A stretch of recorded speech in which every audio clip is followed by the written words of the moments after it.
पूर्णमिदं पूर्णात् पूर्णमुदच्यते पूर्णस्य पूर्णमादाय पूर्णमेवावशिष्यते ओम शांति शांति शांति। ओम नारायण परो व्यक्तात् अंडमव्यक्त संभवम् अंडस्यान्तस्मिमे लोकाः सप्तद्वीपा च मेदिनी। ओम नारायण नारायण नारायण। எல்லாருக்கும் நமஸ்காரம். நம்ம பார்த்துக்கிட்டு இருக்கிறது பகவத்கீதையில 8வது சாப்டர் பார்த்துட்டு இருக்கோம், அக்ஷர பிரம்ம யோகம். இந்த அக்ஷர பிரம்ம யோகத்துல பார்த்தீங்கன்னா கிரமமுக்திக்கான சாதனம் ஓங்கார உபாசனம் சொல்லப்பட்டிருக்கு. அதை நம்ம லாஸ்ட் கிளாஸ்ல என்ன பண்ணோம், 14வது 13வது 14வது ஸ்லோகங்கள்ல பார்த்தோம். எப்பவுமே நல்லா புரிஞ்சுக்கணும், பிரம்மம் பார்த்தீங்கன்னா ஒரே பிரம்மம் தான். அக்ஷரம் பிரம்ம பரமம். அக்ஷரம்ன்றது பார்த்தீங்கன்னா பிரம்மம், ஒரே பிரம்மம் தான். ஆனாலும் பார்த்தீங்க அப்படின்னா அதிகாரிகள் பார்த்தீங்கன்னா சுத்த நிர்குண நிராகாரத்தை பார்த்தீங்கன்னா நானா இருக்கேன் அப்படின்னு அதை அறிஞ்சு அதில் நின்று எஸ்டாப்ளிஷ் ஆகிறதுக்கு பார்த்தீங்கன்னா ரொம்ப சிரமம் இருக்கிறதுனால அடுத்த லெவலுக்கு பார்த்தீங்க அப்படின்னா உபாசனை மூலமா அந்த பிரம்மத்தை அடையறதுக்கு பார்த்தீங்கன்னா உபாயம் சொல்லப்பட்டிருக்கு. அப்போ கிரமமுக்தி அப்படின்னு அதுக்கு பேர் வச்சிருக்கு. நிறைய பேருக்கு இந்த கிரமமுக்தி விஷயம் தெரியல. அதனால தான் நான் பிரம்மசூத்திரத்துல உங்களுக்கு விஷயங்கள் பார்த்தீங்கன்னா சூத்திரங்களை நேற்று நான் கோட் பண்ணிக்கிட்டே வந்தேன் நான். அப்போ முக்தி அப்படின்னா 2 முக்தி. ஜீவன் முக்தி கிடைக்கல அப்படின்னா ஜீவன் இருக்கும் போதே இங்க ஜீவிச்சுக்கிட்டு இருக்கும் போதே நான்ல நிலை பெறல அப்படின்னா கீதால பார்த்தீங்கன்னா ஆரம்பத்திலேயே சொல்ற 2வது அத்தியாயத்துல பார்த்தீங்கன்னா லாஸ்ட்ல சொல்ற லாஸ்ட் க்ஷணத்திலையாவது பார்த்தீங்க அப்படின்னா ஏஷா பிராமி ஸ்திதி பார்த்த நைனாம் பிராப்திய விமுக்கியதி ஸ்தித்வாஸ்யாம் அந்த காலேபி பிரம்ம நிர்வாணம் ரிச்சதி அப்படின்னு 2:72 சொல்ற. நம்ம கடைசி க்ஷணம் வரைக்கும் நமக்கு பார்த்தீங்க அப்படின்னா இந்த நிர்குண நிராகாரத்துல நிக்கிறதுக்கு நமக்கு இது கொடுத்துருக்கு, சான்ஸ் கொடுத்துருக்கு. ஸ்தித்வாஸ்யாம் அந்த காலே, கடைசி க்ஷணத்திலேயாவது நம்ம பார்த்தீங்கன்னா அந்த பிரம்ம தத்துவத்துல அகமகம்ன்ற ஸ்புரணத்துல நின்றுட்டோம் அப்படின்னா நமக்கு இங்கேயே ஜீவன் முக்தி கிடைச்சிரும். நம்ம பார்த்தீங்கன்னா பிரம்மலோகம்லாம் போக வேணாம். ஒருவேளை பார்த்தீங்கன்னா அது நடக்கல, நமக்கு தெரியுமே நம்ம இன்னும் பார்த்தீங்கன்னா எவ்வளோ பலகீனத்தில் இருக்கோம், நமக்கு எவ்வளோ நிற்கிறோம் அப்படின்னு தெரிஞ்ச மாத்திரத்தில் இந்த ஓங்கார சாதனையை பார்த்தீங்கன்னா சொல்லுது. இந்த ஓங்கார சாதனையை பார்த்தீங்கன்னா ரொம்ப ராயலா பார்த்தீங்கன்னா சொல்லப்பட்டிருக்கு. வேற எந்த உபாசனைகளை காட்டிலும் இந்த ஓங்கார உபாசனைக்கு ரொம்ப மகத்துவம் கொடுத்துருக்கு பிரம்மசூத்திரத்துல. அந்த ஓங்கார உபாசனையை பார்த்தீங்கன்னா நல்லா பண்ணினவன் ராயலா ரெட் கார்பெட்ல பார்த்தீங்க அப்படின்னா பிரம்மலோகத்துக்கு போறான், சாயுஜ்யத்தை அடைகின்றான். இதை தான் பார்த்தீங்கன்னா 15வது ஸ்லோகத்துல மாம் உபேத்திய புனர்ஜென்ம அப்படின்னு 15வது ஸ்லோகத்துல சொல்லியிருக்கு. என்னை அடைந்தவன் என்ன ஆகுறது இல்லை, நம்ம இன்னும் வரலையாது. ஆமா, இன்னும் வரல. இந்த 14வது ஸ்லோகத்துல சொன்னது என்னன்னு கேட்டீங்கன்னா மரண காலத்துல அனன்ய சேதா சததம் அப்படின்னு சொல்லியிருக்கு. சதா காலமும் பார்த்தீங்கன்னா சித்தத்தை பார்த்தீங்கன்னா அந்த பகவானே நானா இருக்கேன், பகவானே நானா இருக்கேன் அப்படின்னு சொல்லக்கூடிய உபாசனைக்கு பேர் சோகம் அப்படின்னு பேரு. வாசுதேவகம் சிவோகம் அப்படின்னு பேர், அகங்கிரக உபாசனை. அந்த உபாசனையை பண்ணிக்கிட்டே பார்த்தீங்கன்னா சதா காலம் தீர்க்க காலம் நிரந்தரம் தீர்க்க காலம் பண்ணணும். அப்பதான் கடைசி தாட்டு வரும் நமக்கு. நித்தியமா தீர்க்க காலம் நிரந்தரமா பண்ணிக்கிட்டு இருக்கும் போது அவனுக்கு நான் பார்த்தீங்கன்னா ரொம்ப சீக்கிரமா பார்த்தீங்கன்னா அடையப்படுவேன். சுலபகா, ரொம்ப சுலபமா அடையப்படுவேன். யாருக்கு? நித்திய யுக்தசிய யோகின. சதா காலமும் என்னோட சிந்தனையிலேயே ஓங்கார சிந்தனையிலேயே எவன் நிற்கிறானோ அந்த யோகிக்கு அப்படின்னு பார்த்தீங்கன்னா சொல்லியாச்சு. சொன்னதுக்கு பிறகு பார்த்தீங்கன்னா இன்னைக்கு பாட்டம் 15வது ஸ்லோகம் ஆரம்பிக்கும். அப்ப நல்லா புரிஞ்சுக்கணும். நேற்று உடனே பார்த்தீங்கன்னா நேற்று நான் ரிவ்யூஸ்லாம் கொஞ்சம் பார்ப்பேன். நம்ம கிளாஸ்க்கு ஏதாவது ரிவ்யூஸ் வந்துச்சு அப்படின்னா இந்த ரிவ்யூஸ்ல நேற்று ஒருத்தர் என்ன பண்ணியிருந்தார் அப்படின்னு கேட்டீங்கன்னா, சாமி இப்ப போட்டிருக்கிறது இப்ப நம்ம பேசிக்கிட்டு இருக்கிறதும் வந்து நிர்குண பிரம்மம் தானே சாமி அப்படின்னா, ஆமா பிரம்மம் வந்து பாத்தீங்கன்னா பிரம்ம பரமம் அப்படின்னு ஆரம்பத்திலேயே சொல்லிட்டோம். அக்ஷரம் பிரம்ம பரமம். அக்ஷரம் அப்படின்றது வந்து பாத்தீங்கன்னா பிரம்மத்தை குறிக்கக்கூடியது. ஆனா அந்த அக்ஷரம்ன்றது பிரம்ம பரமம்னா சுத்த பிரம்மம், அந்த நிர்குண நிராகாரம். அந்த நிர்குண நிராகாரத்தை அடைய முடியாதவங்களுக்கு அதோட வாச்சகமா இருக்கக்கூடிய பிரணவத்தை வந்து பாத்தீங்கன்னா சொல்லுது. பிரணவத்துக்கு பேரும் அக்ஷரம் தான். ஆனா என்ன அப்படின்னு கேட்டீங்கன்னா சப்த பிரம்மம்னு பேர், பிரதீக்கம்னு பேர். அதனால்தான் நம்ம அவதாரிக்கா பாஷ்யம் ரொம்ப இம்பார்ட்டன்ட். ஆச்சாரியரோட அவதாரிக்கா பாஷ்யம், ஆச்சாரியர் வந்து பாத்தீங்கன்னா அந்த 13வது ஸ்லோகத்துக்கு 12வது ஸ்லோகத்துக்கு முன்னாடி ஒரு அவதாரிக்கா வச்சிருந்தார். நான் ரொம்ப முக்கியமா நான் சொல்லியிருந்தேன். என்னன்னு கேட்டீங்க அப்படின்னா 12வது ஸ்லோகத்துக்கு முன்னாடி லாஸ்ட் பேராகிராஃப் பார்த்தீங்கன்னா தெரியும். 2 பேராகிராஃப் ரொம்ப இம்பார்ட்டன்ட், ஹைலைட் பண்ணிக்கன்னு நான் சொல்லியிருந்தேன். யாராவது சங்கர பாஷ்யம் படிக்காம நேரடியா லெக்சர்ஸ் ஏதாவது கொடுத்துருந்தாங்கன்னா இது வந்து மிஸ் ஆகி போயிடும். அதான் ஒரு ப்ராப்ளம். அந்த லாஸ்ட்ல சொல்லியிருக்காரு, பரஸ்ய பிரம்மனோ வாச்சக ரூபேன பிரதிமாவத்து பிரதீக ரூபேன. ரொம்ப முக்கியமானது. கடைசியில வந்து பாத்தீங்கன்னா 12வது ஸ்லோகத்துக்கு மேல அவதாரிக்கா பாஷ்யத்துல பேஜ் நம்பர் 23ல கீழே பாத்தீங்கன்னா தெரியும். பரபிரம்மத்தோட வாச்சகம் அப்படின்னு பேர். அந்த சுத்த பரபிரம்மத்தை நிர்குண நிராகாரத்தை பிடிக்க முடியாதவங்களுக்கு அவருடைய நாமமா இருக்கக்கூடிய ஓங்காரம். அந்த ஓங்காரம் எப்படிப்பட்டது அப்படின்னா ஒரு அடையாளம், பிரதீக்கம், அடையாளம். பிரதீக்கம்னா எப்படி? பிரதிமாவத்து அப்படின்ட்டார், சில மாதிரி. வேற ஒரு இடத்துல என்ன சொல்லுவாரு அப்படின்னு கேட்டீங்கன்னா, ஆச்சாரியார் பாஷ்யம் பண்ணும்போது ஓங்காரத்தை பத்தி பேசும்போது, பிரஷ்னம், முண்டக்கம், இதெல்லாம் ஓங்காரத்தை பத்தி பேசும்போது சால கிராமத்துல வந்து பாத்தீங்கன்னா விஷ்ணு புத்தி பண்ற மாதிரின்னு எக்ஸாம்பிள் சொல்லுவார். எங்கெல்லாம் ஓங்கார உபாசனை வருதோ அங்கெல்லாம் சால கிராமத்துல நம்ம என்ன பண்றோம், இது விஷ்ணு அப்படின்னு ஒரு நம்பிதானே. அதே மாதிரி பானலிங்கத்துல சிவன் அப்படின்னு நம்ம ஒரு புத்தி வச்சுதானே பூஜை பண்றோம்.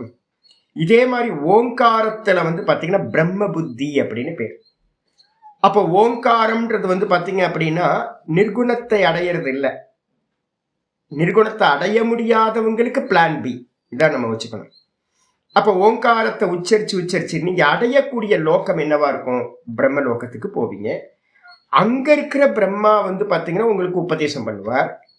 அந்த பிரம்மாவோட சேர்ந்து அவரோட காலம் முடியும் போது அந்த பிரம்மாவோட சேர்ந்து நீங்க விதேக முக்தியை அடைவீர்கள். இதுதான் வந்து ப்ராசஸ். நீங்க இதை வந்து பாத்தீங்கன்னா இந்த போயிட்டு இருக்க இந்த பிரகரணத்தை நம்ம என்ன பண்ணக்கூடாது அப்படின்னு கேட்டீங்கன்னா நிர்குண பிரகரணமா எடுக்கக்கூடாது. இது வந்து டீக்காக்காரவங்க எல்லாரும் பெரியவங்க எல்லாரும் சொல்றாங்க, இது நிர்குணத்துக்கான பிரகரணம் இல்லை. 6வது அத்தியாயத்தோட நிர்குணத்தை பத்தினது முடிஞ்சு போச்சு. இப்ப திரும்ப 13வது அத்தியாயத்திலிருந்து 18வது அத்தியாயம் வரைக்கும் நிர்குணத்தை பத்தி பேச போறோம். அப்ப இங்க நடுவுல இருக்கிறது வந்து பாத்தீங்கன்னா சகுண பிரம்மத்தை பத்தினதுன்னு ரொம்ப நல்லா புரிஞ்சுக்கங்க. அப்ப யாராவது தப்பா புரிஞ்சுக்க வேணாம். அதனால்தான் நான் பிரம்மசூத்திரத்துல சொல்லியிருந்தேன். முக்தி கோபனிஷத்துல ராமர் சொல்லும் போதும் முக்தி வந்து பாத்தீங்கன்னா 2 விதம் அப்படின்னு சொல்றாரு. நிறைய பேரு இந்த கிரம முக்தியை பத்தி பேசுறதே இல்லை. அதனால என்ன பண்ணிட்டாங்க, இருக்கிறது ஒரே முக்தி அப்படின்னு இதை எல்லாத்தையும் ஒரே முக்தியில கொண்டுட்டு வந்துட்டார். ஒரு முக்தன் வந்து பாத்தீங்கன்னா கடைசியில இந்த இந்த நினைவோட விடணும். ஒரு முக்தன் வந்து எந்த நினைவுல அவனுக்கு நினைவே இல்லை. அவன் சதா பிரம்மஸ்வரூபி ஆயிட்டான். பிரம்மவேத பிரம்மைவ பவதி. இங்கேயே வந்து பாத்தீங்கன்னா ஒருத்தன் வந்து பாத்தீங்கன்னா அகத்துல நின்றுட்டான் அப்படின்னா அவன் வந்து பாத்தீங்கன்னா கடைசி தாட்டுன்றதுலாம் ஒண்ணும் இல்லை.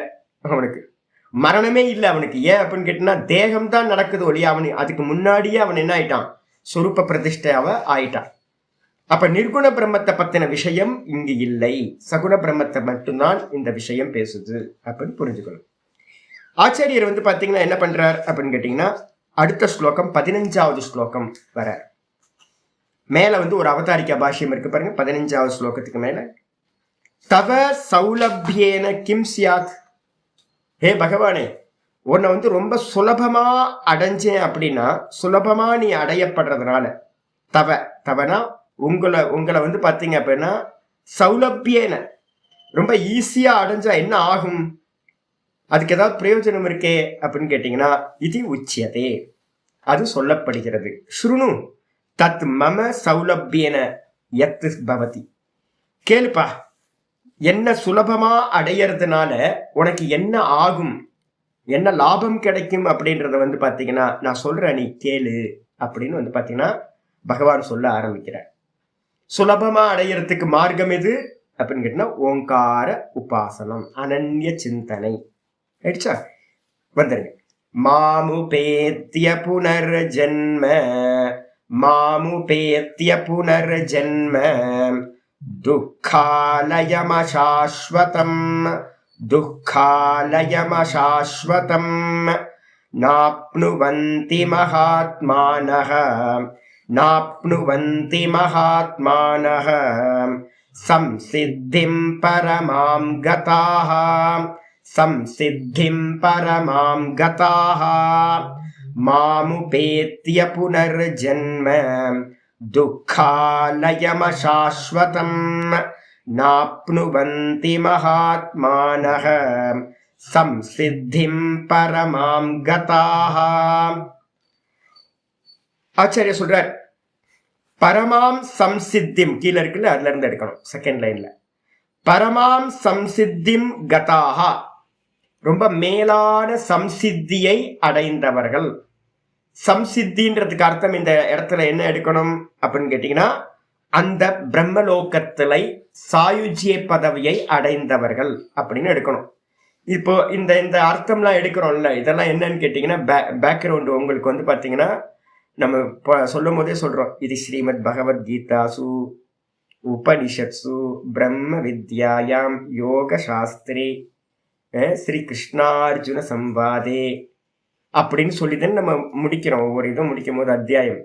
இதுல என்ன இருக்கணும் அப்படின்னு கேட்டீங்கன்னா, இந்த பகவத்கீதா வந்து பாத்தீங்கன்னா ஒரு இண்டிவிஜுவல் டெக்ஸ்ட் இல்லை.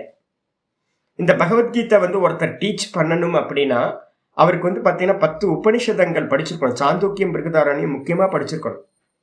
அதே மாதிரி பிரம்மசூத்திரம் வந்து பாத்தீங்கன்னா அவருக்கு 555 சூத்திரம் தெரியணும், யோக சூத்திரம் தெரியணும். இந்த 3 தெரிஞ்சிருந்தாதான் இந்த பகவத்கீதைக்கு மீனிங் எடுக்கும் போது எங்கேயும் வந்து தப்பா மீனிங் எடுக்க மாட்டோம். அப்ப இங்க ஆச்சாரியர் என்ன பண்றாருன்னு கேட்டீங்கன்னா பரமாம் சம்சித்திம் கதாஹா அப்படின்னா என்ன அர்த்தம்?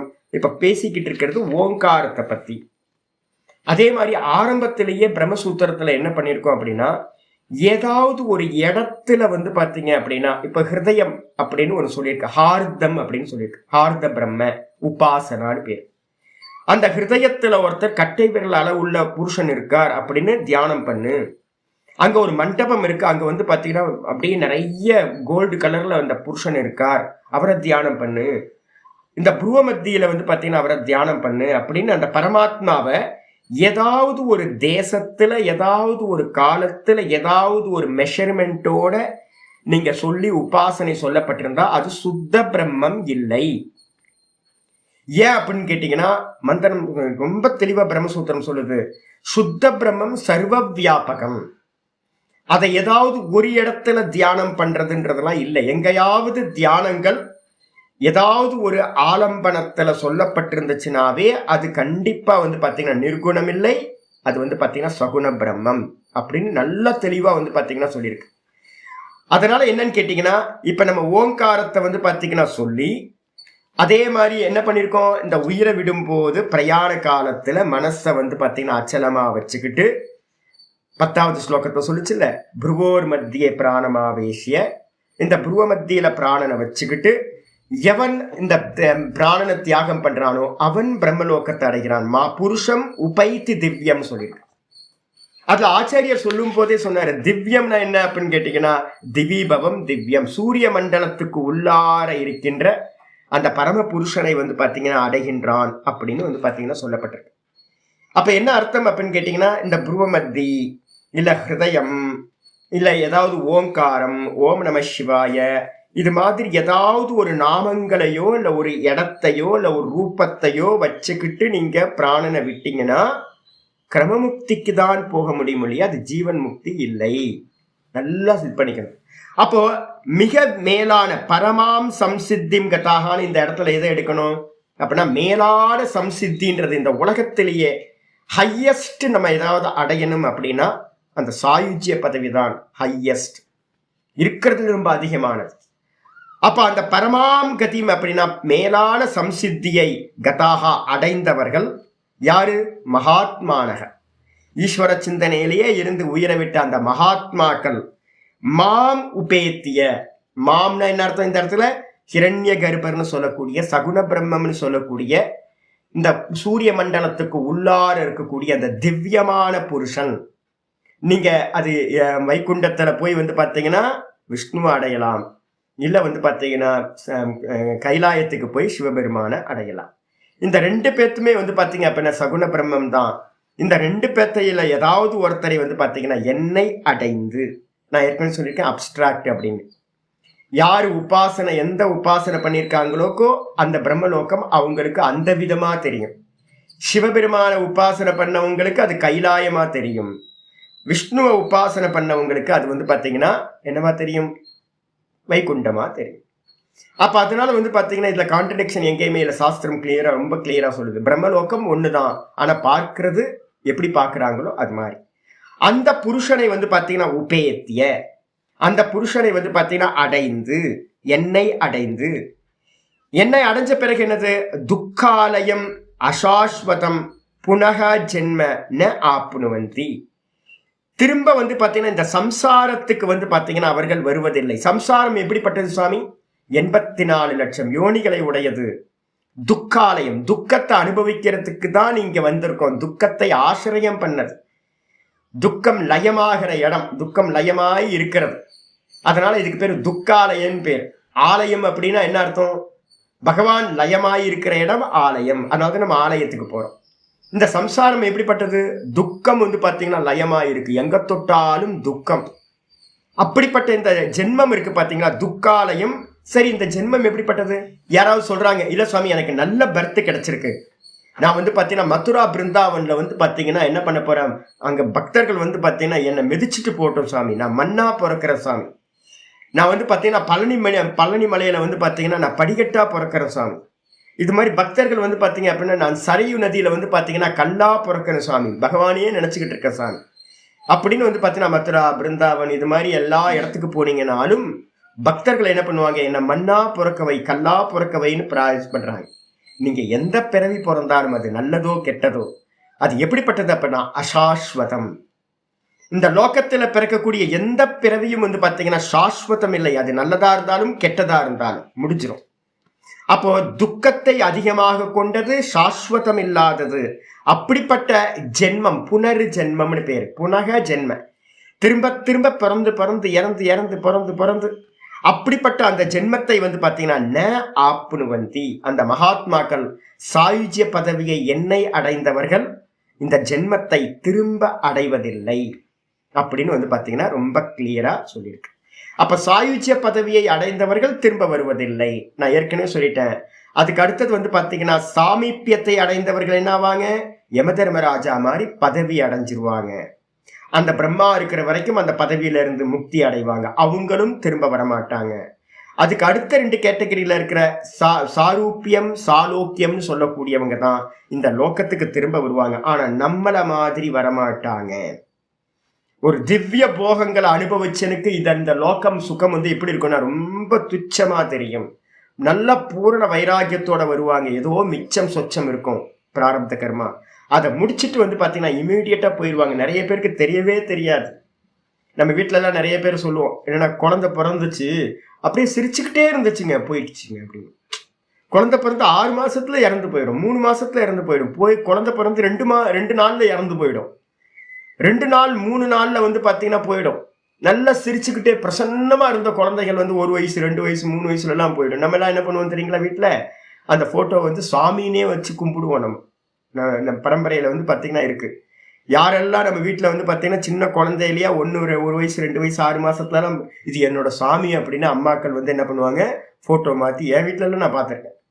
சாமி வந்துட்டு போயிருக்கு, சாமி தேகத்தை எடுத்துட்டு ஏதோ மிச்சம் இருந்துச்சு அதை முடிச்சுக்கிட்டு போயிடுச்சு அப்படின்னு. அப்ப என்ன அர்த்தம் அப்படின்னு கேட்டீங்கன்னா, ஏதோ மிச்ச சொச்சம் இருக்கிறதுனால பார்த்தீங்கன்னா வருவாங்க, வந்துட்டு பார்த்தீங்கன்னா மிச்சம் இருக்கும், அதை முடிச்சுட்டு பார்த்தீங்கன்னா கிளம்பி போயிடுவாங்க. இது பார்த்தீங்கன்னா பிரம்மலோகத்தோட கதி. அதனால என்னன்னு கேட்டீங்கன்னா, இந்த சாயுஜ்யம் தான் பார்த்தீங்கன்னா இங்க பிரதானமா கிரமமுக்தின்னு சொல்லக்கூடியது. அந்த சாயுஜ்யத்தை அடைந்தவர்கள் இந்த உலகத்துக்கு திரும்ப வருவதில்லை, புனர்ஜென்மத்தை எடுப்பதில்லை. பாஷ்யத்துக்கு ஆச்சாரியர் சொல்றார், மாம் உபேத்திய, மாம் உபேத்தியன என்ன அர்த்தம்? மாம் ஈஸ்வரம் உபேத்திய, என்னை ஈஸ்வரனா இருக்கிற என்னை. இதுல என்ன இதுன்னு கேட்டீங்கன்னா, ஈஸ்வரனும் ஹிரண்ய கர்ப்பரும் வேற வேற இல்லை. அது நல்லா புரிஞ்சுங்க. ஈஸ்வரனும் ஹிரண்ய கர்ப்பரும் வேற வேற இல்லை. அப்ப அதனால்தான் ஈஸ்வரன், என்னை ஈஸ்வரனை அடைந்தவர்கள் உபேத்திய. மத்பாவம் ஆபத்திய, மத்பாவம்ன்றதுக்கு அர்த்தம் தான் சாயுஜ்யம்னு அர்த்தம். அதுல நல்லா பக்கத்துல போட்டுங்க. மத்பாவம்னா ஈஸ்வர பாவத்தை அடைதல். ஈஸ்வர பாவத்தை அடைதல்னா என்னது அப்படின்னு கேட்டீங்கன்னா, எப்படி என்னோட தேகத்துல நிறைய பாத்தீங்கன்னா ஜீவராசிகள், அணுக்கள் இருக்கு, செல்ஸ் இருக்கு, நிறைய பாத்தீங்கன்னா பாக்டீரியாஸ், வைரஸ் எல்லாம் இருக்குமே.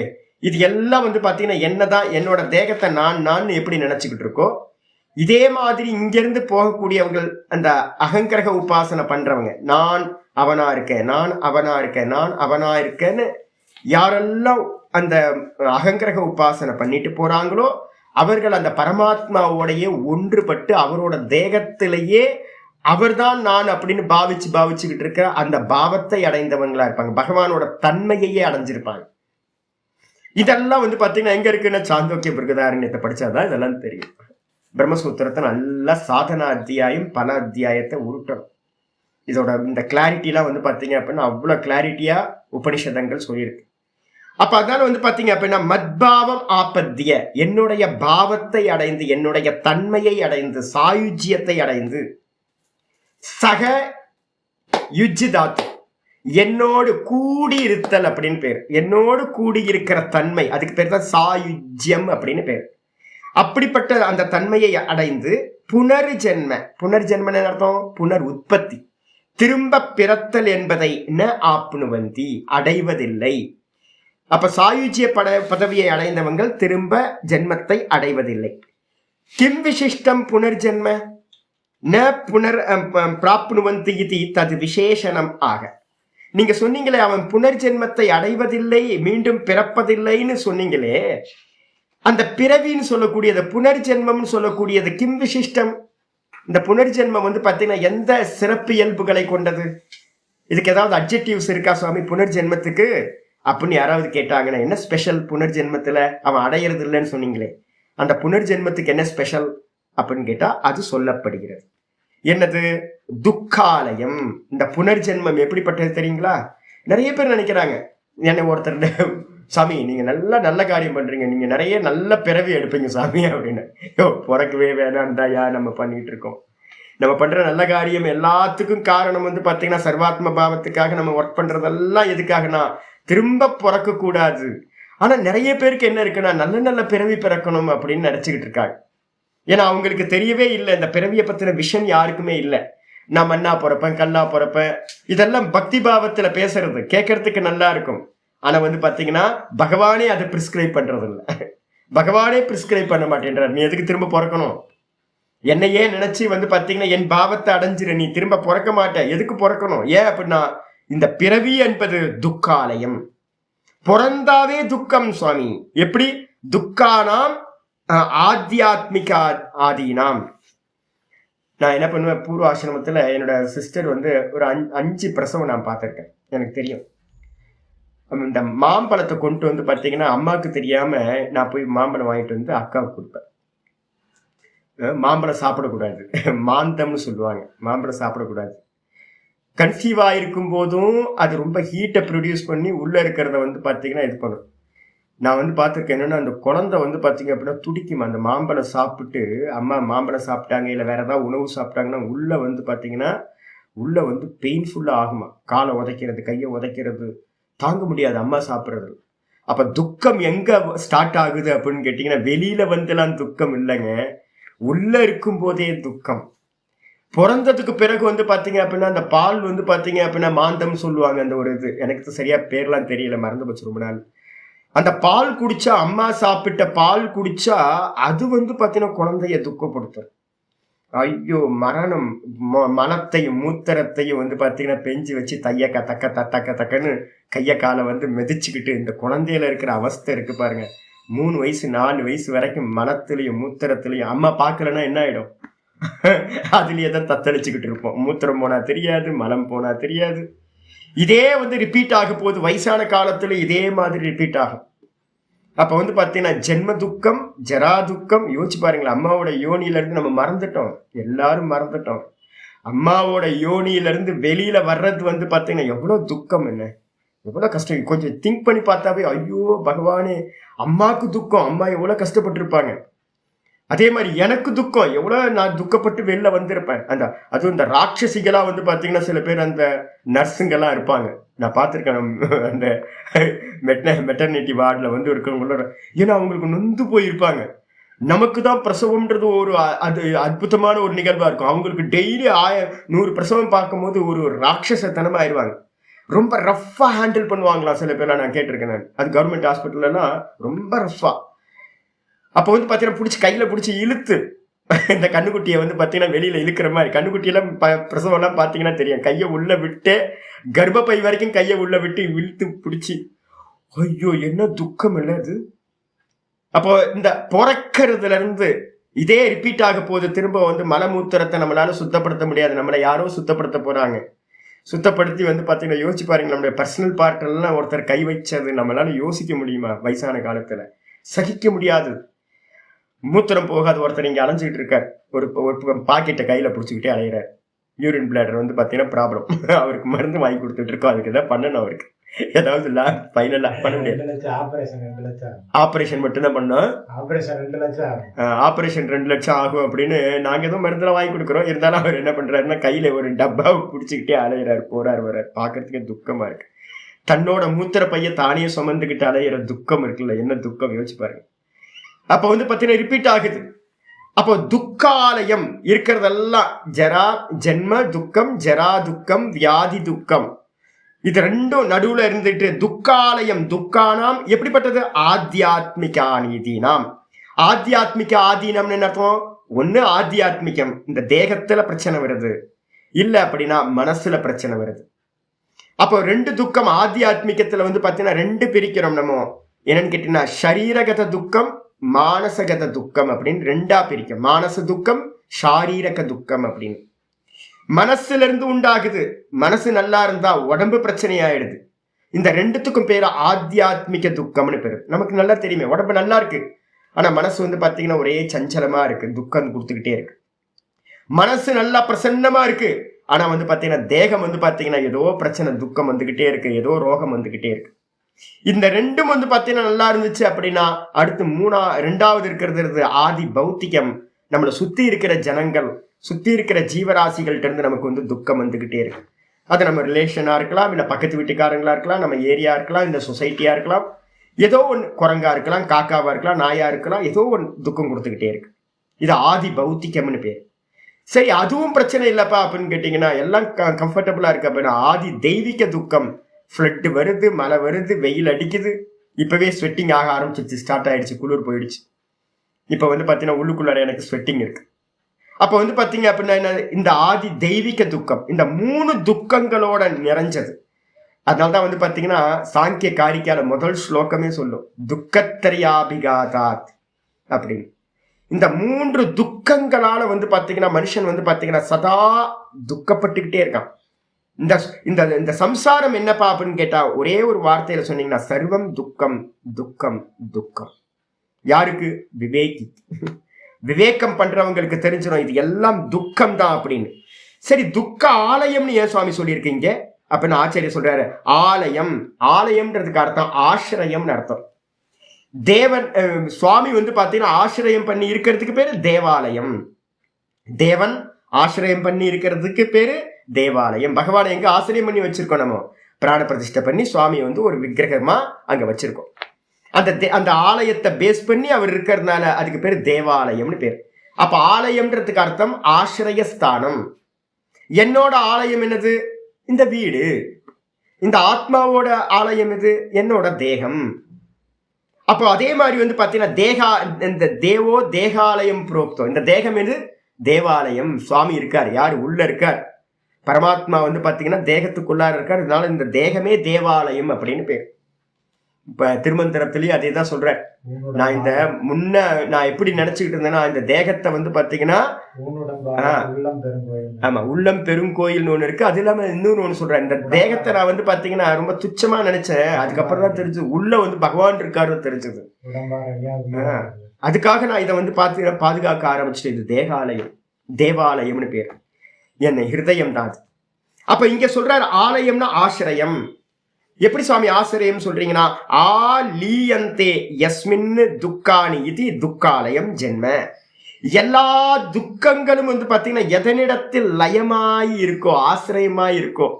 எல்லா துக்கங்களுக்கும் காரணம் எது சுவாமினா இந்த தேகம்தான்.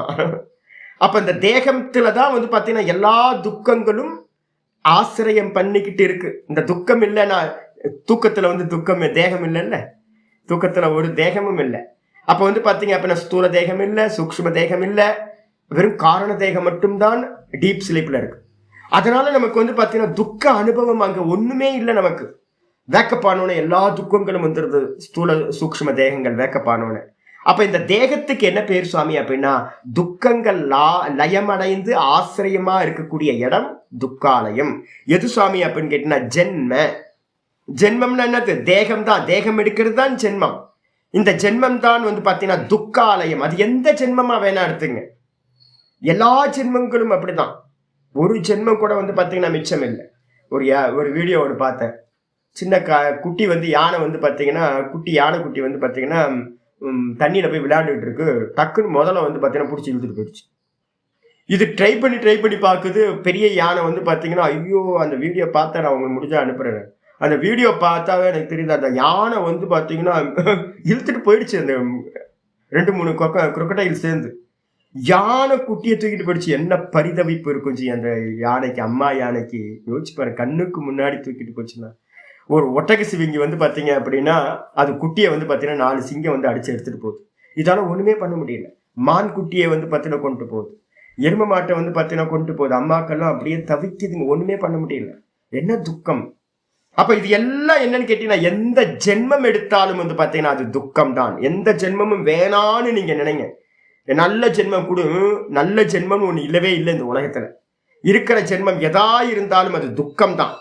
ந கேவலம் துக்காலயம். அது மட்டும் இல்ல, இது வெறும் துக்காலயம் மட்டும் இல்ல. வேற என்ன சுவாமி அப்படின்னு கேட்டீங்கன்னா அசாஸ்வதம். அசாஸ்வதம் என்ன அர்த்தம்? அனவஸ்தித ஸ்வரூபம். ஒரே மாதிரி இருக்க மாட்டேங்குது. பிறந்ததுல இருந்து வந்து பாத்தீங்கன்னா மாறிக்கிட்டே இருக்கு இந்த ஜென்மம். சுகம் துக்கம், சுகம் துக்கம். நேற்று ஒரு அம்மா பார்த்துட்டு, சுவாமி நீங்க ஒரு 15 வருஷத்துக்கு முன்னாடி எவ்வளவு அழகா இருந்தீங்க சுவாமி அப்படின்னு. ஆமா, 15 வருஷத்துக்கு முன்னாடி தாடி எல்லாம் வெள்ளையா இருந்துச்சு, நல்லா ஹெல்த்தியா இருந்தேன், சுகர் வராம இருந்துச்சு. சுகமகிழ்ச்சி வந்து பாத்தீங்கன்னா எல்லா ஐஸ்வர்யத்தையும் கொண்டு போயிட்டார். தேகத்துல அப்படித்தான் நடக்கும். அப்ப இன்னொருத்தர் சொல்றாரு, சுவாமி ஃபேட்டா ஆயிட்டோம் சுவாமின்னு. என்னோடது லீன் டயபெட்டிக்கு, அவருக்கு வந்து பாத்தீங்கன்னா ஃபேட் டயபெட்டிக்கு. ரொம்ப ஸ்லிம்மா இருந்தவர் குண்டா ஆயிட்டார், குண்டா இருந்தவர் ஸ்லிம் ஆயிட்டார். ஐஸ்வர்யம் எல்லாம் போச்சு. அப்படியே மெதுவா மெதுவா மெதுவா வதங்கி போய் வந்து பாத்தீங்கன்னா ஒரு நாள் டும் போயிடும். இதுதானே சரீரத்தோட இயல்பு. அப்ப வந்து பாத்தீங்கன்னா இது எப்படி இருக்கு அப்படின்னு கேட்டீங்கன்னா, நிலைச்சதா இல்லை, ஒரே ரூபத்துல நிலைச்சு நிக்கிறதா இல்லை. நம்ம பார்த்துக்கிட்டு இருக்கும் போதே க்ஷீணமாயிட்டே போகுது, ஒரு நாள் நஷ்டமாயி போயிடும். அப்படிப்பட்டதா இருக்கிறது அனவஸ்தித ரூபம், சுரூபம், நிலையில்லாதது. சரி, இந்த தேகம் நிலையில்லாதது. ஒரே பிறவியா? ஒரு பிறவி இல்ல, 84 லட்சம் யோனில திரும்ப திரும்ப திரும்ப திரும்ப பிறந்து இறந்து பிறந்து இறந்து. ஐயோ சாமி, பிறந்து இளைத்தேன் அப்படின்ற, பிறந்து இளைத்தேன், ஐயோ சாமி உற்று சாமி அப்படின்னு இந்த விவேகம் வரணும் நமக்கு. அப்படிப்பட்டதா இருக்கக்கூடிய அந்த அனவஸ்திதம்னா நிலையில்லாத அந்த சுரூபத்தை உடையதை வந்து பாத்தீங்கன்னா யாரு? அந்த பகவானை அடைந்தவன், சாயுஜ்யத்தை அடைந்தவன். ந ஆப்னுவந்தி, ந ஆப்னுவந்தினா அடைவதில்லை. எதை? ஈதிருஷம் புனர்ஜென்ம. இப்ப நம்ம சொல்லப்பட்ட அசாஸ்வதமா இருக்கக்கூடிய துக்காலயமா இருக்கக்கூடிய இந்த ஜென்மத்தை அவர்கள் வந்து பாத்தீங்கன்னா அடைவதில்லை. யார் அப்படின்னு கேட்டீங்கன்னா மகாத்மானக. மகாத்மானகன்னு அர்த்தம் எதையா சொல்லிட்டாரு. இது வந்து பாத்தீங்கன்னா ஜஸ்ட் லைக் ஒரு காஃபி குடிக்கிற மாதிரி அடைய முடியாது. அதனால வந்து பாத்தீங்க அப்படின்னா எதையாக அப்படின்னு கேட்டீங்கன்னா முயற்சி செய்யக்கூடிய யதிகள், சன்னியாசிகள், அவங்க வந்து பாத்தீங்கன்னா சம்சித்திம். சம்சித்திம் என்ன அர்த்தம்? மோக்ஷாக்கியம் பரமாம் பிரகிருஷ்டாம் கதாகா. இங்க பாருங்க, இங்கேயும் யாராவது கொஞ்சம் தடுமாறினாங்கன்னா மீனிங் தப்பா எடுத்துருவாங்க. மோக்ஷாக்கியம்னா மோக்ஷம் என்று பெயரை உடைய, பரமாம் பிரகிருஷ்டாம் கதாகா மேலான கதியை பிராப்தாக அடைகின்றார்கள். அப்படின்னு இருக்கு. அதனால தான் நான் சொன்னேன், இந்த சப்தங்கள்லாம் வந்து பாத்தீங்கன்னா கரெக்டா நீங்க அர்த்தம் எடுக்கல அப்படின்னா என்ன ஆயிரும், சென்று அடைதல் அப்படின்னாவே என்ன அர்த்தம், நாடி துவாரங்கள் மூலமா சென்று அடையிற முக்தி எதெல்லாம் இருக்கோ அது எல்லாமே வந்து பாத்தீங்க அப்படின்னா கிரம முக்தியை தான் குறிக்கும். அப்ப இந்த மோகம் வரலாம் இந்த சப்தத்துல. சம்சித்தின்றதுக்கு அர்த்தம் மோட்சம் என்று சொல்லக்கூடிய பரமாம் பிரகிருஷ்டாம் கதாக. மோட்சம்னா என்ன அர்த்தம் அப்படின்னு கேட்டீங்கன்னா கிரமன்னு போட்டுக்கிட்டீங்கன்னா நல்லா இருக்கும். கிரம முக்தியை அடைகிறார்கள். இவ்வாறு வந்து பாத்தீங்கன்னா மகாத்மாக்கள் மிகவும் மோட்சம் என்ற, மோட்சம்னா என்ன மோட்சம் பக்கத்துல போட்டுக்கணும், பின்னாடி நம்ம பார்க்கும்போது நமக்கு தப்பா புரிஞ்சுக்கலாம். கிரமமுக்தியை வந்து பாத்தீங்கன்னா சாயுஜ்ய பதவியை அடைகின்றார்கள் அப்படின்னு இருக்கு. தமிழ்ல எவர்கள் என்னை அடைகிறார்களோ இருக்குல்ல, அதை 2 லைனை அடிச்சிருங்க, நான் தப்பா எழுதியிருக்கேன், ஏதோ ஒரு தடுமாற்றத்துல எழுதியிருக்கேன்.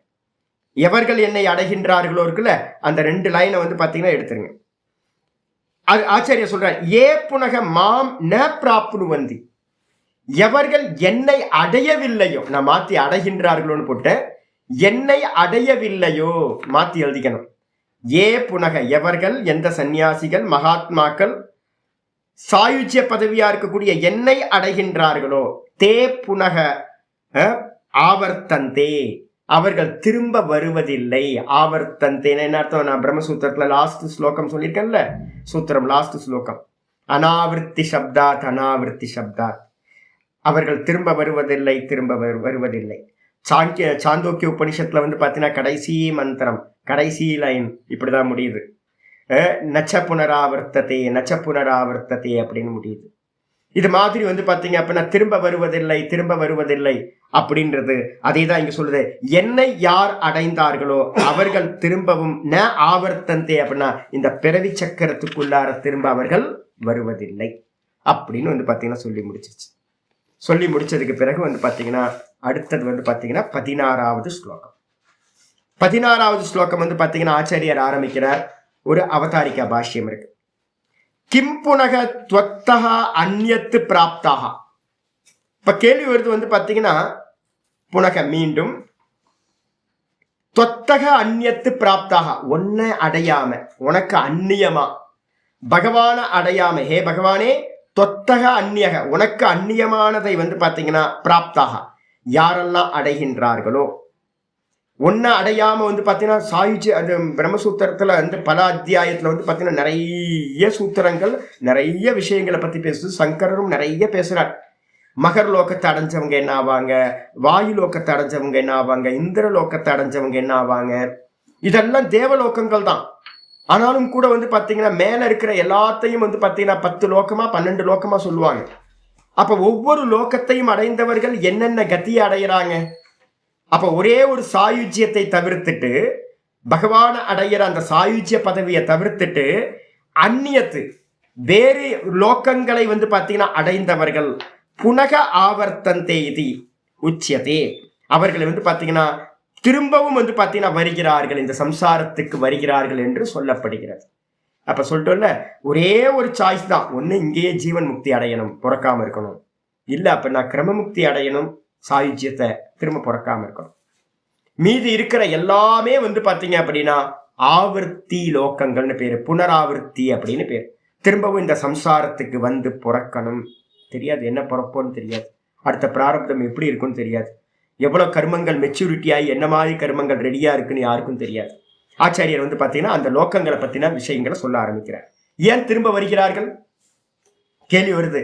எதற்காக வந்து பாத்தீங்கன்னா மற்ற லோகங்களை அடைந்தவர்கள் கிம் ஆவர்த்தந்தே, எதுக்காக வந்து பாத்தீங்க அப்படின்னா திரும்ப வருகிறார்கள் என்று சொல்லப்படுகிறது அப்படின்னு கேள்வி கேட்டா ஆச்சாரியர் சொல்றார், ஆப்ரம்மபுவனால் லோகாஹ ஆப்ரம்மபுவனால் லோகாஹ புனராவர்த்தினோர்ஜுன புனராவர்த்தினோர்ஜுன மாமுபேத்யது கௌந்தேய மாமுபேத்யது கௌந்தேய புனர்ஜன்மன வித்யதே புனர்ஜன்மன வித்யதே ஆப்ரம்மபுவனால் லோகாஹ புனராவர்த்தினோர்ஜுன மாமுபேத்யது கௌந்தேய புனர்ஜன்மன வித்யதே. ஆ பிரம்ம புவனால் லோகாஹா. ஹே அர்ஜுன, அர்ஜுனன்ற வார்த்தை சரள சுபாவத்தை உடையவனே, ஹே அர்ஜுனா என்ன பண்ணு அப்படின்னு கேட்டீங்கன்னா, ஆ பிரம்ம புவனால் லோகாஹா. ஆ பிரம்ம அப்படின்றதுக்கு அர்த்தம் பிரம்மலோக பரியந்தம் அப்படின்னு அர்த்தம். ஆங்கு உபசர்க்கத்துக்கு அர்த்தம் வந்து பாத்தீங்கன்னா அது வரைக்கும் அப்படின்னு அர்த்தம். பிரம்மலோக பரியந்தம், பிரம்மலோகத்துல இதுதான் இந்த குரு சம்பிரதாயத்துல இருந்து கரெக்டா வேதாந்தத்துல எந்தெந்த இடத்துல என்னென்ன வருதுன்னு பார்க்கணும். நல்லா வந்து பாத்தீங்க அப்படின்னா முக்திகோபனிஷத்தை எடுத்து படிங்க. ராமர் வந்து பாத்தீங்கன்னா இந்த 4 விதமான முக்தியையும் வந்து பாத்தீங்கன்னா திரும்ப எடுத்து பாருங்க. என்னோட கிளாஸஸ் இருக்கு, எடுத்து படிங்க.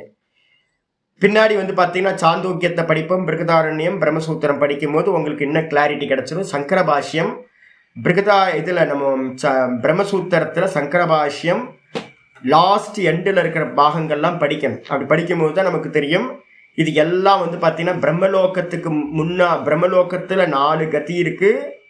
அதுல ஒரு கதி வந்து பாத்தீங்கன்னா தேவதையா பிறப்போம், ஒண்ணு வந்து பாத்தீங்கன்னா அந்த பிரம்மாவோடையே முக்தி அடைவோம், மீதி 2 வந்து பாத்தீங்கன்னா ரிட்டர்ன் ஆவாங்க. இதெல்லாம் புராணத்திலையும் நிறைய ரிஷிமார்கள் உபனிஷதங்கள்லயும் சொன்னது. அடிச்சா அதெல்லாம் மெதுவா படிப்போம் நம்ம. இப்ப புரிஞ்சுங்க, பிரம்மலோக பரியந்தம்னா என்ன அர்த்தம்? ஒன்ன விட்டுருங்க, பிரம்மலோகத்துல இருக்கிற ஒன்ன விட்டுருங்க. சாயுஜ்யத்தை விட்டுட்டீங்க அப்படின்னா மீதி இருக்கிற எல்லாம் என்ன பிறவி அப்படின்னு கேட்டீங்கன்னா ஆ பிரம்ம புவனா லோகாஹா. புவனம், பிரம்ம புவனம்னா என்ன அர்த்தம்? லோகத்துக்கு பேர் தான். பவந்தி இது புவனம், பிறக்கிறது. பிரம்மலோகத்திலிருந்து இங்க இருக்கக்கூடிய புழு பூச்சி புல்லு வரைக்கும் மண்ணு வரைக்கும் இருக்கிற எல்லா லோகங்களும் அத்தல வித்தல சுத்தல பாதாள தலாத்தல மகாத்தல ரசாத்தல அப்படின்னு இருக்கக்கூடிய கீழே இருக்கிற லோகங்களும் மேல இருக்கிற 7 லோகங்களும் எந்த லோகமா இருந்தாலும் 7 14 லோகம் மொத்தமா எடுத்துங்க. 7 14 லோகங்களும் பிரம்மலோக பரியந்தம், பிரம்மலோகம் வரைக்கும் இருக்கிற எல்லா லோகங்களும் புனர் ஆவர்த்தினக. புனர் ஆவர்த்தினன்னு அர்த்தம் திரும்ப வருவதை நேச்சரா கொண்டவை, திரும்ப வரக்கூடிய தன்மையை கொண்டவை. திரும்ப பிறக்கணும். எந்த லோகத்தை அடைஞ்சாலும் பேக் டு பெவிலியன் இங்க வந்தாகணும். இந்த லோகம் தான் கர்மலோகம். மேல இருக்கிறது வந்து 6 லோகம், கீழே இருக்கிறது வந்து பாத்தீங்கன்னா 7 லோகம். இந்த பூமியை சேர்த்தீங்கன்னா 1. பூமியில இருந்து தான் 7 லோகம்னு சொல்றேன். மேல இருக்கிற 7 லோகம் சொல்றோம். இந்த பூமியில இருந்து ஆரம்பிக்குது. இந்த பூமி தான் வந்து பாத்தீங்கன்னா எல்லாத்துக்கும் பேஸா இருக்கிறது. இந்த லோகத்துக்கு வரணும், திரும்ப மேல போகணும், திரும்ப கீழே போகணும், திரும்ப மேலே போகணும், திரும்ப கீழே போகும், மேலே போகும். நடுவில் வந்து பார்த்தீங்கன்னா நடுவில் வந்து பூமிக்கு வந்து அந்த பூமியில கர்மத்தை பண்ணிட்டு இருக்கும். இதான் பேஸ். அப்ப எந்த லோகத்தை அடைந்தாலும் புனராவர்த்தினக, அந்த எல்லா லோகங்களும் எல்லா ஜென்மங்களும் அது இந்திரனா பிறந்தாலும் கூட வந்து பார்த்தீங்க அப்படின்னா திரும்ப பிறக்க வேண்டிய புனராவர்த்தினகனா, திரும்ப ஆவர்த்தினா திரும்ப திரும்ப ரிப்பீட்டேஷனுக்கு பேர் ஆவர்த்தின்னு பேர். ரிப்பீட்டேஷனுக்கு பேரு ஆவர்த்தி. திரும்ப திரும்ப வந்து பாத்தீங்கன்னா உலகத்திற்கு வரக்கூடிய தன்மையை கொண்டவை. ஆனா ஒரே ஒரு இது இருக்கு, ஆனால் மாமு பேத்திய கவுந்தேயே, கவுந்தேயனே, குந்திபுத்திரனே, பக்தியோட இருக்கிறவனே, ஸ்திரீ சுபாவம் இருக்கிறவனே. பக்தி வந்து பாத்தீங்கன்னா ஸ்திரீயோட சுபாவம். பொறுமையோட இருந்து பண்ணி இந்த ஓங்கார ஜபத்தை பண்ணி அனுஷ்டானம் பண்ணி அடையணும். அப்படிப்பட்டதை வந்து பாத்தீங்கன்னா பண்ணி மாமு பேத்திய என்னை அடைந்தவர்கள், சாயுஜ்ய பாவத்தை அடைந்தவர்கள், புனர்ஜென்ம ந வித்யதே, புனர்ஜென்மத்தை வந்து பாத்தீங்கன்னா அடைவதே இல்லை அப்படின்னு வந்து பாத்தீங்கன்னா ஸ்லோகம் சொல்லிச்சு. பாஷ்யத்துக்கு வந்துருங்க. ஆச்சாரிய சொல்றார் ஆ பிரம்ம புவனாத். அப்படின்னா என்ன சுவாமி? அப்படின்னா பவந்தி யஸ்மின் பூத்தானி இது புவனம். எதனிடத்துல இந்த ஜீவராசிகள்லாம் பிறக்கின்றனவோ அதுக்கு பேர் வந்து புவனம்னு பேர். இப்ப நம்ம இந்த லோகத்துக்கு வந்து புவனம்னு வச்சிருக்கீங்க. இந்த லோகத்துல எல்லா ஜீவராசியும் பிறக்குது, அதனால இதுக்கு பேர் புவனம். அதே மாதிரி சொர்க்கத்துக்கு பேரும் புவனம், மேல இருக்கிற லோகங்களுக்கு எல்லாம் புவனம், கீழே இருக்க லோகங்களுக்கு எல்லாம் புவனம். ஏன் அப்படின்னா புவனம்ன்றதுக்கு அர்த்தமே என்னது? ஜீவராசிகள் உண்டாவது, பிறப்பு எதனிடத்துல பிறக்குதோ அதுக்கு பேர் புவனம். அப்ப புவனம் பிரம்ம புவனம்னு அர்த்தம் பிரம்மலோகம். பிரம்ம புவனம்னா பிரம்மலோகம். பிரம்மலோகம் வரைக்கும் இருக்கிற எல்லா லோகங்களும் பிரம்மலோக இத்தியர்த்தக சொல்லிட்டார். சொன்னதுக்கு பிறகு ஆ பிரம்ம புவனாத்துனா என்ன அர்த்தம்? ஆ பிரம்ம புவனால் இத்து வந்து சம்ஸ்கிருதத்துல பக்கத்துல லோகம் வந்தா வந்து பாத்தீங்கன்னா தோர்லின்னு ஒரு சூத்திரம் இருக்கு, அதுபடி இத்து இல்லா மாறிடும். ஸ்லோகத்துல வந்து பாத்தீங்கன்னா பிரம்ம புவனால் அப்படின்னு இருக்கு. பிரம்ம புவனாத் லோகாகான்னு இருக்கணும். அது இத்து இல்லா மாறி இருக்கு. பிரிக்கும் போது என்ன பண்ணணும், பிரம்ம புவனாத்துன்னு எடுக்கணும். பிரம்ம புவனாத்துன்னு என்ன அர்த்தம், பிரம்ம புவன லோகாஹா சர்வே, பிரம்மலோகம் வரைக்கும் இருக்கிற எல்லா லோகங்களும், பிரம்மலோகம் வரைக்கும் இருக்கிற எல்லா லோகங்களும் புனராவர்த்தினக சர்வே, சர்வேன்னு போட்டார், எல்லாம் புனராவர்த்தினகன்னு அர்த்தம். புனராவர்த்தன சுபாவம், திரும்ப பிறக்கக்கூடிய, திரும்ப ஜென்மத்தை கொடுக்கக்கூடிய நேச்சர் சுபாவத்தை உடையவை. ஹே அர்ஜுன, அதே நேரத்துல மாம் ஏக்கமுபேத்திய, என்ன ஒரே ஒரு ஆளை விட்டுட்டு, என்ன ஒரே ஒரு ஆள் என்ன விட்டுட்டு, து கௌந்தேய, ஆனால் என்ன மட்டும் விட்டுட்டு மீதி இருக்கிறதெல்லாம் புனராவர்த்தி. அப்ப என்னை அடைந்தவர்கள் புனர்ஜென்ம புனர் உற்பத்தி ந வித்தியதே. என்னை அடைந்தவங்களுக்கு, ஒரே ஒரு என்னை மட்டும் அடைஞ்சவங்க, என்னை மட்டும் அடைஞ்சவங்களுக்கு இந்த ஜென்மம் பார்த்தீங்கன்னா திரும்ப பிறப்பதே இல்லை, கொடுப்பதே இல்லை. அதனால்தான் பக்த மகான்கள் எல்லாம் பார்த்தீங்க அப்படின்னா பகவான் அடைஞ்சாங்கன்னா என்னது நல்லா பார்த்தீங்கன்னா தெரியும். சாயுஜ்யத்தை அடைஞ்சவங்க அவங்க திரும்ப இந்த லோகத்துக்கு வரவே மாட்டாங்க. யாரெல்லாம் நாயன்மார்கள் பார்த்துருக்கீங்களோ, ஆழ்வார்களோட கதைகள் எடுத்து பார்த்தீங்களோ, பெரியவர்கள் நிறைய பேர் சமயக்குறவர்கள் நம்ம சொல்றோம், நால்வராக இருக்கட்டும், யாரெல்லாம் வந்தாங்களோ பக்தியில, மீராபாயிலேருந்து ஆரம்பிச்சு நம்ம நினைக்கிறோம் என்னன்னு கேட்டிங்கன்னா, அவங்க பக்தியினால பார்த்தீங்கன்னா சாயுஜ்யத்தை அடைந்தவர்கள், அவங்க இந்த சம்சாரத்துக்கு திரும்ப வரவே மாட்டார்கள் அப்படின்னு புரிஞ்சதுக்கு பிறகு 7வது ஸ்லோகம் ஆரம்பிக்குது. 7வது ஸ்லோகம் பார்த்தீங்கன்னா, ஏன் சுவாமி பார்த்தீங்கன்னா இந்த லோக்கத்தை அடைஞ்சவங்க எல்லாரும் ஏன் திரும்ப ரிட்டர்ன் வராங்க கேள்வி வரும்ல. ஏன் அங்கேயே இருக்க வேண்டியதுன்னு, ஒரு லோக்கத்தை அடைஞ்சோம் அப்படின்னா அந்த லோக்கத்திலேயே இருக்க வேண்டியதுன்னு, ஏன் ரிட்டர்ன் பார்த்தீங்கன்னா ஒவ்வொருத்தரும் திரும்ப வருங்கிறாங்க இந்த லோக்கத்துக்கு, திரும்ப மரணமாயி இந்த லோக்கத்துக்கு ஏன் வராங்க அப்படின்னு கேள்வி கேட்டீங்கன்னா, ஆச்சாரியர் சொல்றாரு, ஒரு பாஷ்யம் இருக்கு. 17வது ஸ்லோகத்துக்கு மேல பாஷ்யம் பாருங்க. பிரம்மலோக சகிதா லோகாஹா, பிரம்மலோகத்தோடு கூடி இருக்கிற லோகங்கள் எல்லாம் கஸ்மாத் புனராவர்த்தினக, பிரம்மலோகத்தோடு சேர்ந்து இருக்கிற எல்லா லோகங்களும் புனராவர்த்தியா எந்த காரணத்தினால திரும்ப வருவதா இருக்கின்றன அப்படின்னு கேட்டா, கால பரிச்சின்னத்துவாத், ஒரே ஒரு ரீசன் தான். எந்த லோக்கமா எடுத்துக்கிட்டீங்கனாலும் இந்த லோக்கங்கள் எல்லாம் காலத்துக்கு உட்பட்டவை, காலத்தினால பார்த்தீங்க அப்படின்னா வரையறை செய்யப்பட்டவை, லிமிட் பண்ணப்பட்டவை. காலப்பரிச்சின்னாக, எல்லா லோகத்துக்கும் ஒரு டைம் இருக்கு, டைம் பவுண்டுக்குள்ளாரதான் இருக்கு. அதனால பார்த்தீங்கன்னா கதம், எப்படி டைம் லிமிட்னு சொல்றீங்க, எல்லா லோகத்துக்குமே டைம் லிமிட் இருக்கா? ஆமா, இந்த சிருஷ்டியில பார்த்தீங்கன்னா பகவானை தவிர்த்து மீதி இருக்கிற எல்லா லோகங்களும் டைம் லிமிட்டுக்கு உட்பட்டவை. எந்த டைம் லிமிட், பிரம்ம லோகத்துல நீங்க சாயுஜ்யத்தை அடைவீங்கல்ல, அந்த சாயுஜ்யத்தை அடைஞ்சாலும் பார்த்தீங்கன்னா அந்த பிரம்மா இருக்கிற வரைக்கும் தான் அந்த சாயுஜ்யம். பிரம்மா இருக்கிற வரைக்கும் இருந்துட்டு அந்த பிரம்மா போகும்போது அந்த லோக்கமும் கிரியேஷனும் மொத்தமும் இல்லாம போயிடும். நீங்க சொரூபத்தை அடைஞ்சிருவீங்க, நிர்குண நிராகாரத்தை அடைவீங்க. அப்ப சாயுஜ்ய பதவியை அடைஞ்சாலும் கூட அந்த லோக்கமும் சாயுஜ்ய பதவி இருக்கிற வரைக்கும் இருக்கணும், அந்த லோக்கம் எண்டாகிற வரைக்கும் இருக்கணும். அந்த எண்டானதுக்கு பிறகு அதுவும் போயிடும். அப்ப சாயுஜ்ய பதவியை அடைஞ்சது கூட பார்த்தீங்கன்னா என்னது, சாயுஜ்ய பதவி அடைஞ்சது கூட பார்த்தீங்கன்னா லிமிட் தான். சாயுஜ்யத்தை அடைஞ்சவங்க திரும்ப இந்த லோகத்துக்கு வர மாட்டாங்க, அப்படியே முக்தி அடைஞ்சிருவாங்க. மீதி இருக்கிறவங்க எல்லாம் ரிட்டர்ன் ஆவாங்க.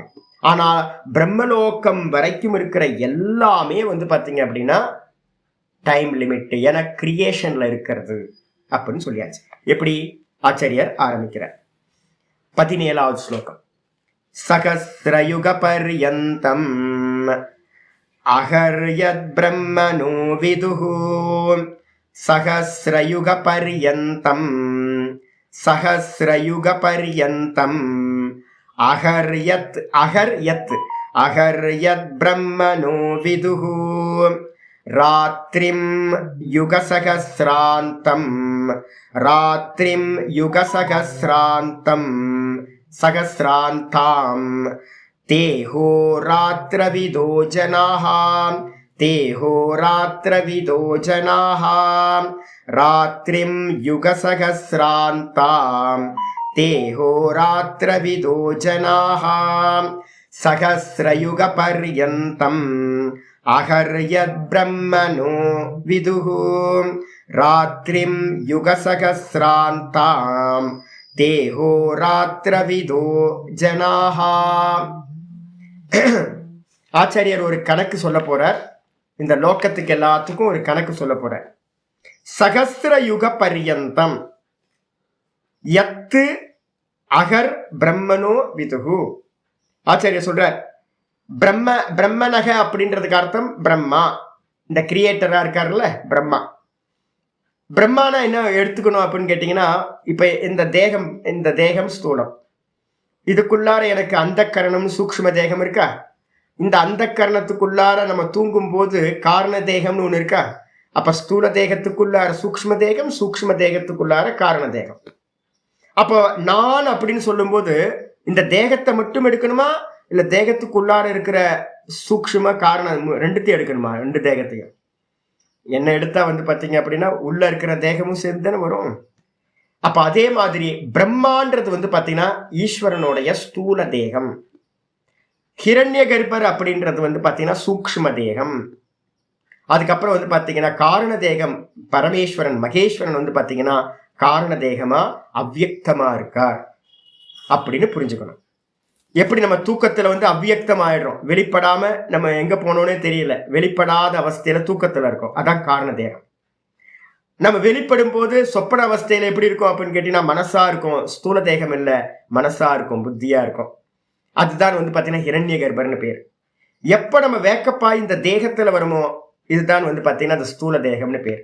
இதே மாதிரி இந்த கிரியேஷன், நம்ம மொத்த கிரியேஷனுக்கும் பாத்தீங்கன்னா யாரோடது அப்படின்னு கேட்டீங்கன்னா அந்த பிரம்மான்ற கிரியேட்டரோடது.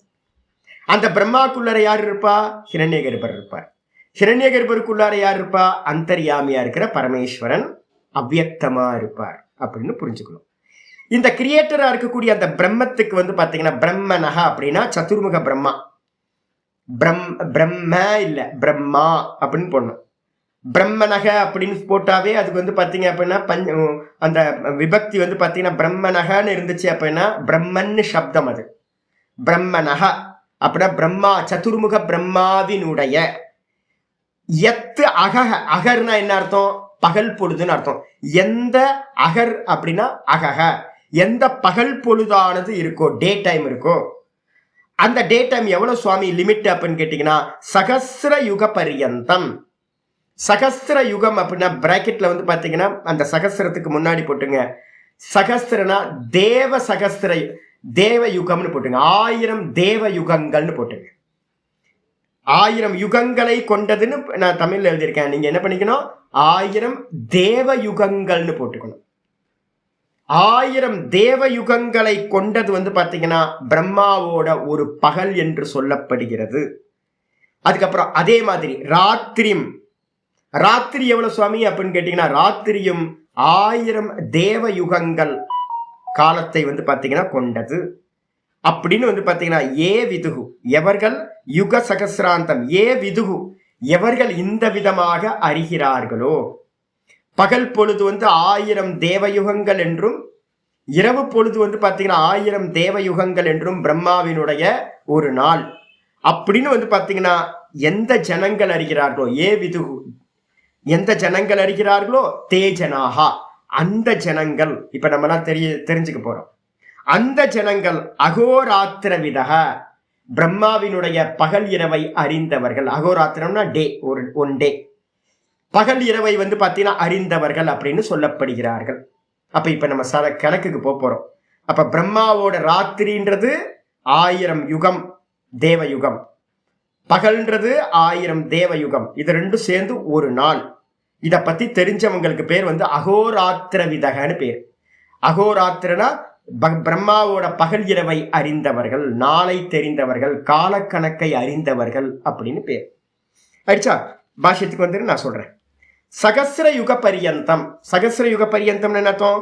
சகஸ்ரம் யுகானி பரியந்தக, 1000 யுகங்களை முடிவாக கொண்டவை. பரியந்தம்னா முடிவு. 1000 யுகங்களை முடிவாக கொண்டவை பாத்தீங்கன்னா என்னது?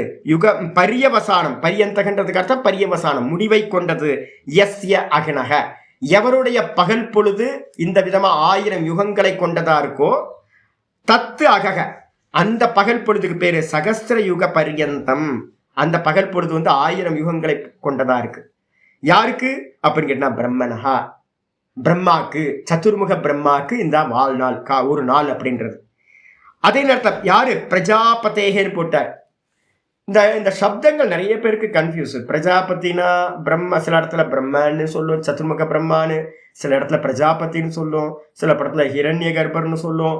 இது மாதிரி கன்ஃபியூஸ் ஆகும். அதனால தான் நான் முதல்ல சொல்லிட்டேன், ஸ்தூல தேகத்தை சொன்னா பிரம்மா, சூக்ஷ்ம தேகத்தை சொன்னா ஹிரண்ய கர்ப்பர், அதுக்கப்புறம் காரண தேகத்தை சொன்னா ஈஸ்வரன். இப்ப நான் நடந்து போறேன். இப்ப நடந்து போகும்போது ஒவ்வொரு தேகத்தை விட்டுட்டு நடந்து போக முடியுமா, இல்ல 3 தேகத்தை சேர்ந்து தான் போக முடியுமா? 3 தேகம் சேர்ந்து தானே போக முடியும். ஆனா விவகாரம் வந்து பாத்தீங்கன்னா பண்ணும்போது வந்து பாத்தீங்கன்னா எது விவகாரம் பண்ணிட்டு இருக்கு? சில சமயம் ஸ்தூல தேகம் விவகாரம் பண்ணுது, சில சமயம் உட்கார்ந்துருக்கேன், இப்ப உட்கார்ந்து உள்ளுக்குள்ளார சிந்தனை பண்றேன், சூக்ஷ்ம தேகம் வேலை பண்ணிட்டு இருக்கு. அப்புறம் தூக்கத்துல வந்து பாத்தீங்கன்னா வெறும் காரண தேகம் மட்டும்தான் இருக்கு. அப்போ 3மே வந்து பாத்தீங்கன்னா 3 தேகங்கள் தான். இப்ப இங்க ஆச்சாரியர் சொல்லிட்டார், பிரம்மனகன்றதுக்கு அர்த்தம் பிரஜாபதேகன்னு போட்டார்.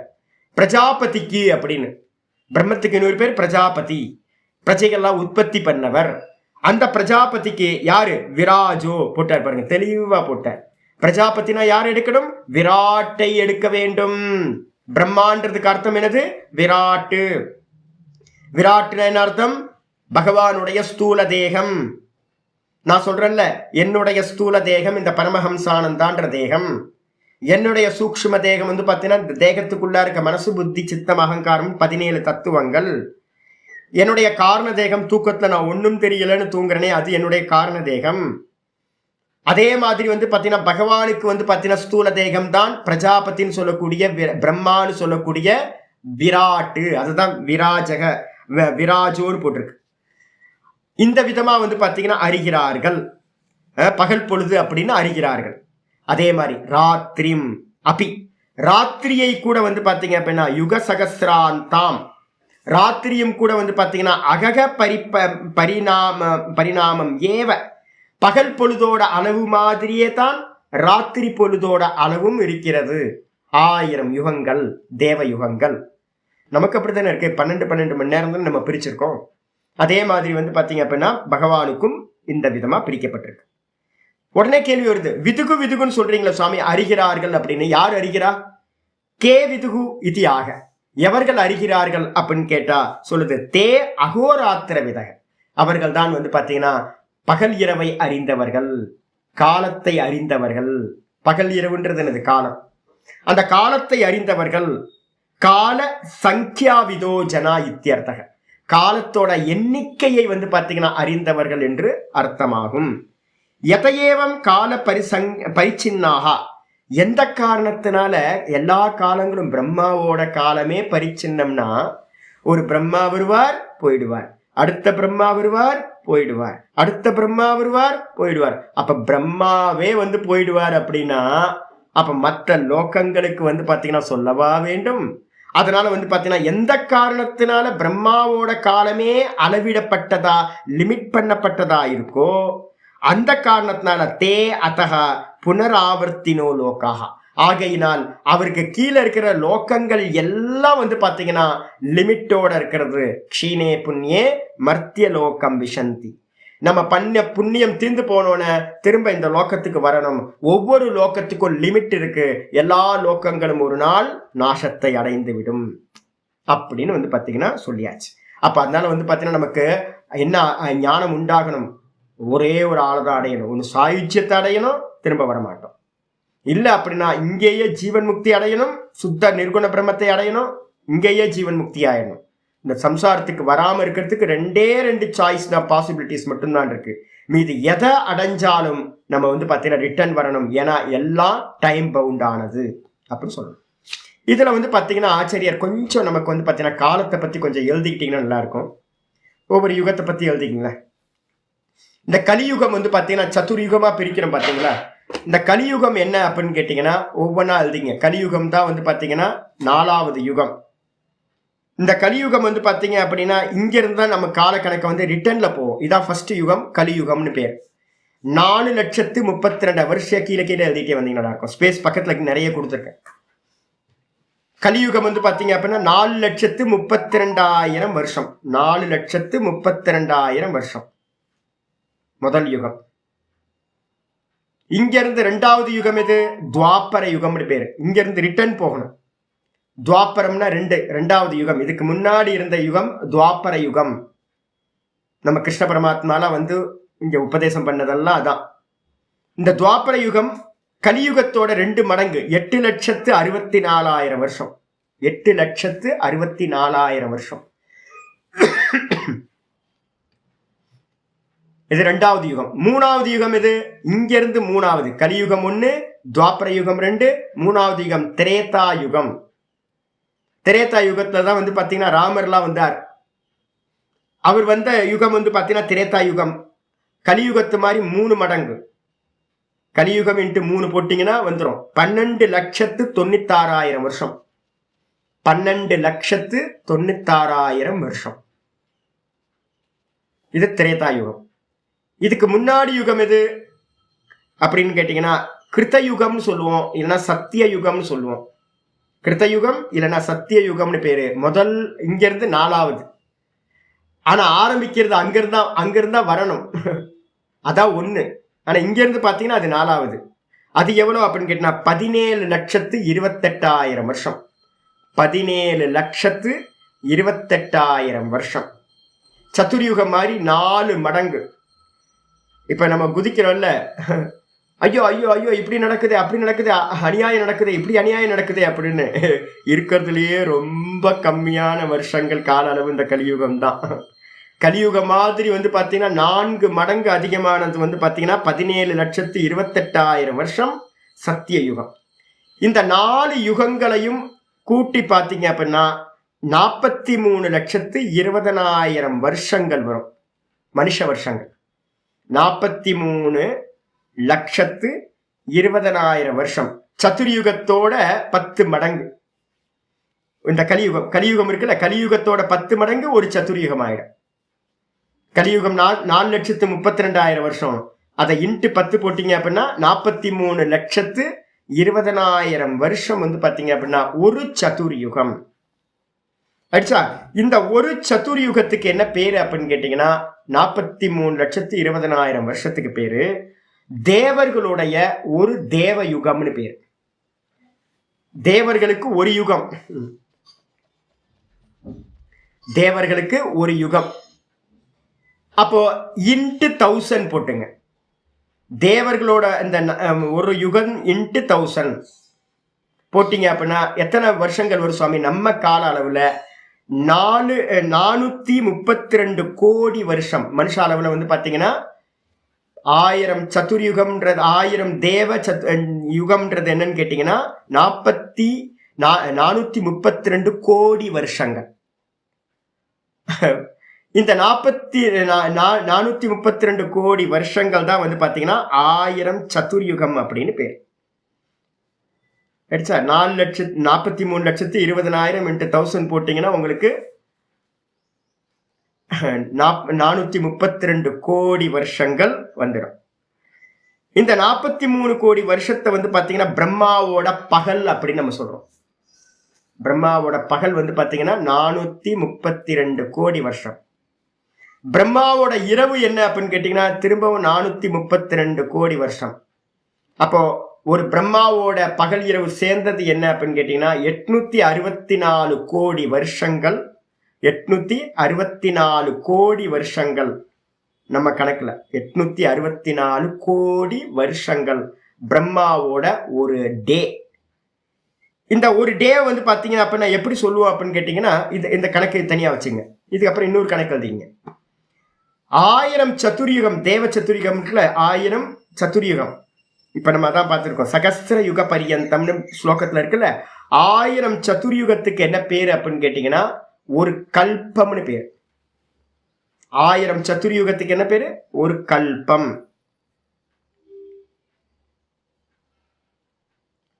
நம்ம பிரம்மாவோட கல்ப காலம் நம்ம சொல்றோம் பாத்தீங்களா? அந்த கல்ப காலம்ன்றது வந்து 1000 சதுர்யுகம். ஒரு கல்பம். இப்ப நம்ம இருக்கிறது என்ன அப்படின்னு கேட்டீங்கன்னா ஸ்வேத வராக கல்பி யோக சூத்திரத்துல சொல்றேன். இப்ப எனக்கு டைம் இல்லை இதுல, இது போனோம்னா ரொம்ப போயிடும், பெரிய காலக்கணக்கு. யோக சூத்திரத்துல வந்து பாத்தீங்கன்னா நான் இதை பத்தி ஃபுல்லா மகாசங்கல்பம்னு நம்ம கர்மகாண்டத்துல எல்லாம் பண்றோம். அந்த கர்மகாண்டத்தை வந்து பாத்தீங்கன்னா முடிஞ்ச தனி வீடியோவை நான் போடுறேன். இல்லை அப்படின்னா வந்து பாத்தீங்கன்னா ஏன்னா நிறைய ரெஃபரன்ஸ் இருக்கு, ரொம்ப ரெஃபரன்ஸ் இருக்கு. நம்ம காலத்தை பத்தி நல்லா தெரிஞ்சுக்கணும். காலமே ஒரு இல்யூஷன். இதை பற்றி இப்போ நம்ம இவரெலாம் துஷ்யந்த் ஸ்ரீதர் இவங்கெல்லாம் இருக்காங்கல்ல, நான் ஒரு விஷன் உங்களுக்கு கொடுக்குறேன். நான் கொடுக்குற விஷனை படித்ததுக்கப்புறம் நம்ம துஷ்யந்த் ஸ்ரீதர், அப்புறம் அந்த அம்மா பேர் நல்ல சாராநாத், என்ன சாராநாத் தெரில, அவங்கெல்லாம் வந்து பார்த்தீங்கன்னா நல்லா கணக்கெல்லாம் சொல்லிட்டு இருக்காங்க. ஆக்சுவலாக என்ன, இவங்க எல்லாருமே வந்து பார்த்தீங்கன்னா சத்தியத்துவம் கொடுத்தே பார்த்துக்கிட்டு இருக்காங்க. இந்த காலத்தை பற்றி உங்களுக்கு யாருக்குமே புரியவே இல்லை.